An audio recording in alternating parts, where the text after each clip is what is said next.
Kita awali dengan informasi pertama.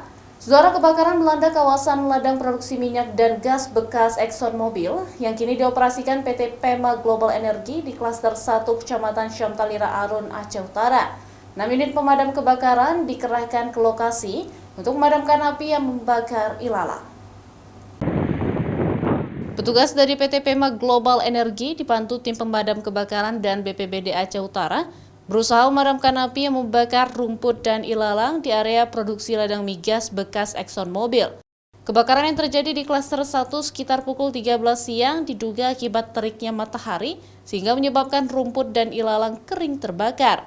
Mengetahui peristiwa tersebut, pihak perusahaan pun langsung mematikan sistem operasi ladang produksi migas untuk mencegah terjadinya hal yang tidak diinginkan. Sebanyak 6 unit pemadam kebakaran dikerahkan ke lokasi untuk memadamkan api. Api baru berhasil dipadamkan selama 3 jam.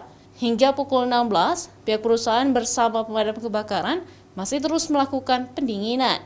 Tidak ada korban jiwa dalam insiden tersebut, namun sejumlah peralatan produksi migas seperti kabel power dan kabel kontrol ikut terbakar. Kami saat ini sedang melakukan investigasi terkait penyebab awal terjadinya kebakaran ini.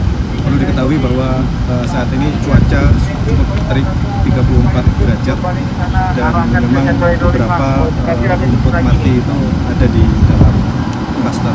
Informasi awal yang beredar nih, bahwasanya ada kebakaran dari pipa gas, apa benar? Bukan, kebakaran bukan dari pipa gas. Kebakaran saat pertama kali ditemukan oleh security itu jam 12.58 itu berasal dari rumput yang mati. PT Pema Global Energy pun meminta maaf kepada masyarakat atas peristiwa tersebut sehingga membuat masyarakat setempat heboh dan panik. Perusahaan juga akan melakukan investigasi lebih lanjut guna mengetahui penyebab pasti kebakaran. Zikri Maulana, Kompas TV, Loksmawe.